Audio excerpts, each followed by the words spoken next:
So where do we stand with Russia at this point? What is our relationship versus where it was, let's say, a year ago? Well, it's just as bad as it was a year ago, perhaps worse. The most interesting thing is where we are vis-a-vis where we were just around 2-3 months ago, where I think the Russians were expecting something positive to come of Donald Trump in the White House. Now we have Trump and his Secretary of State both saying we've hit a low point.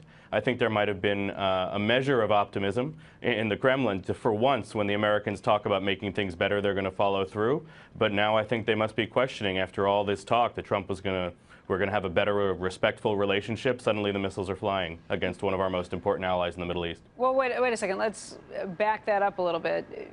Sure. You say that the Russians were hopeful that things would be better. Wouldn't the Russians have to come to the table and try and behave a little better in order to get us to that point? Well, they didn't seem to be needing much to get some very positive indications out of Donald Trump. There's the famous interviews where they say, hey, or the interviewer says, but, isn't Putin a killer? And Trump says, well, America's not so innocent either. And it seemed that all of that, there was a way to put it behind, that we didn't have to dwell on the past. When Assad stepped out and used chemicals against his own people, when he gassed them, the Russians kind of backed him up on that and tried to say the same thing, that it was not them using these weapons. There's evidence that points to the contrary. So what was Donald Trump to do other than to reassess with that information? Well, I think, it's sort of looking a little bit like the Cold War, where you have two different versions of reality. It was sort of the press conference with Tillerson and his Russian counterpart. They're saying, well, we think this is all fictional. And it's a sort of a strange echo of the U.S. electoral landscape where, it was Democrats and Republicans, or Trump and his critics, with alternate facts and alternate versions of reality. Well, what do you think the real facts are?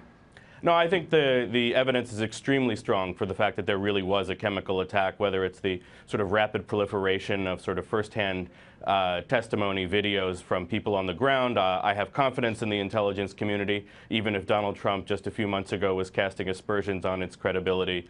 All the medical indications are there saying these are the responses physically to a gas attack. Which gets us back to where we stand with the Russians today and with Syria in particular. I mean, this is a huge issue on so many fronts, from NATO to the Middle East to all of these different places. Where is the road ahead? Where does that lead us? Best case scenario, let's say. Sure, best case scenario. From my view, the best case scenario is the administration begins to realize that Assad is a big part of the ISIS problem. The line from the administration has been ISIS first. In response to questions after this attack, when people said, are you changing anything? Is there a new Syria strategy? Every one of the senior officials is saying, we're still focused on ISIS. This was just about chemical weapons. But I think that there is a need to realize, the previous administration realized this, even if they were still very hesitant and timid on Syria, was that Assad is the problem. His brutality is what makes millions of Sunni Arabs in Syria believe that ISIS is the least worst of the options they're facing, or al-Qaeda. And that's a big part of the conversation people aren't paying attention to. Al-Qaeda has had a tremendous resurgence in Syria, even while ISIS is being hit by American forces on both sides of the border with Iraq. Al-Qaeda is entrenching itself in the population in a way that it has learned to do after suffering some real setbacks elsewhere. Hey there, thanks for checking out CNBC on YouTube. Be sure to subscribe to stay up to date on all of the day's biggest stories. You can also click on any of the videos around me to watch the latest from CNBC. Thanks for watching.